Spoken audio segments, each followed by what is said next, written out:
Good morning, campers. Yeah, you know it's me ah, because I always have my decaf. And if I were one of the pod people, the body doubles, what else do we have going on these days? The deep fakes, they wouldn't have this. This is the real thing. Got to have this. You ever see this? Not in my hand. I'm one of the pod people, and it's all over. So this is not a how-to video. There are so many how-to videos on the rear wheel bearings for a Harley touring bike. I'm not going to do one, a million of them. But there's so much missing information out there that you really need to have before you go into it. Whether you do it yourself, you take it somewhere, you still need to know what I'm going to show you. So this is pretty important. When you go online and you look up, so this is for touring models after 2008. That's when we got into the sealed bearings. The bearings on the rear and the front, the bearings are not a lifetime item. They are, this is a really hard angle. They need servicing, and they can need it as soon as like 20,000 miles, depending on what's happened with them. They're called sealed bearings. They are not sealed bearings. They can get contaminated if you wash your bike, if you leave it out in the rain, and you don't do anything to keep the liquids away from the bearings. They can seep in there, and you can have a failure. So if you're lucky, you'll know ahead of time because they'll kind of growl at you, maybe a little rumble like that before your wheel falls off. They might go 50,000 miles. They recommend an inspection every time you get new tires. So in the rear, that's probably 15. In the front, that's 30. Maybe, unless you're running Pirellis, and it's like 2 miles. Don't get me wrong, I like Pirellis. But you got to inspect them. I say change them every second tire. So here's the thing. I don't care. I've watched a million of these videos to see if I've missed something, and all of them do the same thing. You go out and you get your little, you go to Amazon and you get your Harley Davidson wheel bearing puller kit. They're like $30. Unless it's got the Harley label on it, then they're $3,000. They're 50 or 60. And they're all the same. They're all coming out of China. They all work exactly the same. And you watch these videos with the other guys, and these are really good guys. They're competent guys. And they show pulling the two wheel bearings. And they'll pull this bearing, which is the left side of the bike, and then they'll pull the other on the right side of the bike. And they push them together, and they say, all right, there you go. Wrong. You've got a belt drive. You have 4, count them 4, bearings on this rear end. Here on your sprocket, I hate to put down my coffee. This is your drive sprocket. See, that's where your belt wraps around, mates up to there. It has 2 bearings in it. 2. They're stacked, one on top of the other. You push the first one in, you push the second one in. You also have the 2 bearings that go through there, both sides. And then the axle goes through the entire assembly. So I have not found a single one where anybody points out that there are 4 bearings. And even for this job, I went to Harley, big Harley dealership, huge one, biggest in the state, I think. And I ordered the 2 bearings to do the rear end. Not the 2. I said I need the bearings for the rear end. And Harley does sell a kit with 4 of them in there. Girl pulls them up and hands me the 2 bearings. She'd never heard of it. So, why are you going to do that? All right. Now you know there are 2 bearings, 4 bearings. Next thing you need to know is there are 2 types of bearings if your bike has ABS, and most of them do. ABS works with a magnet. So it's tracking as the wheel spins. It's got a magnet. It's going, okay, yes, and then no. On the ABS side, which on this bike is on the right side, the bearing has a non-metallic element right there. And that faces out. So when you pull things apart, you're going to see it right away that that is an ABS bearing. On the other side,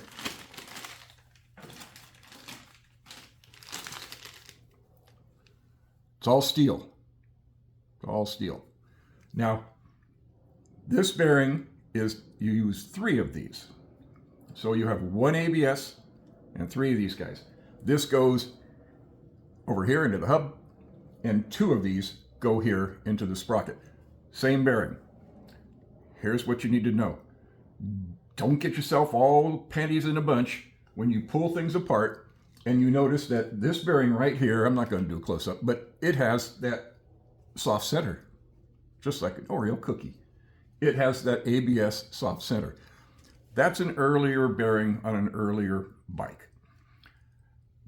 Harley, being they, went to these because there was no reason to be using that on that side, and it's a more expensive bearing, and it's more prone to failure. So you're going to get 3 of these to do your project. Then you're good to go. Now the next thing, the bad news. You went to Amazon, you bought that bowling pairing kit.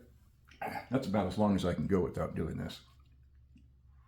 Aren't you happy you're not paying to watch me do this? And you bought that bearing kit. You got your 4 bearings. You're all good to go. No, you're not. That bearing kit doesn't work for these. Sorry. Doesn't work. If you try, you're going to spend a lot of money replacing this guy. So it doesn't work for those.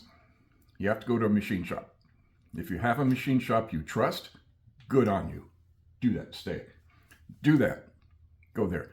You go to Harley and you just walk in with your sprocket. Say, press 2 new bearings in there. They're going to charge you for the bearings. They're going to charge you. It's about $150. It's probably money well spent. But if you have a local machine shop that you trust, it's probably going to be, I don't know what.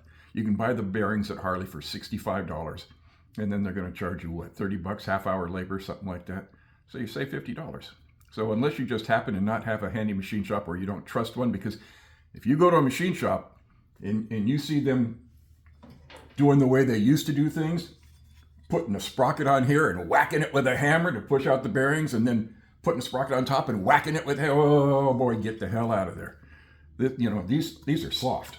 All of this stuff is soft, and you can score the metal, and then you are really deep kimchi. So don't go to a bogus machine shop. Slightly different information, but you still need to know this because you got the rear end torn apart. By the way, you can do all of this with the wheel in place. You don't have to remove it from the motorcycle. That's another fallacy. I don't know why that. Just remove your shock absorber on the left side and disconnect the shock absorber on the other side on the bottom and swing it up out of the way. And everything you need to do, you can do. You don't have to take off your slide-on pipes. You don't have to take on your bag supports. So much work that I watch these guys do, and I don't understand why they're doing it. You do that, you can do this whole thing on the floor. All right, so I've got it on a lift, big deal. But with a scissor jack, which again is another Chinese item off of Amazon, with a scissor jack on the floor, you can do this whole thing. You raise the bike, you lower the bike, it gives you access. You're good to go, and your life is going to be a lot easier. All right, here's something you need to know. You ever seen this part on your motorcycle? You probably never will. This is your isolator. And remember in the front we had the compensator, which is kind of like a shock absorber. This is kind of like a shock absorber in the rear wheel. And the wheel hub right here and the sprocket right here do not have a hard fixed mechanical connection. Yeah, they've got an axle that goes through them. But they can spin independently. What they do have between them is this guy, which is really hard rubber. You can't pinch this. You can't do anything with it, and it sits inside here. And then the sprocket fits in there, and it helps absorb the pulses, both directions. Helps absorb the pulses. Well. Great, it works. not complaining.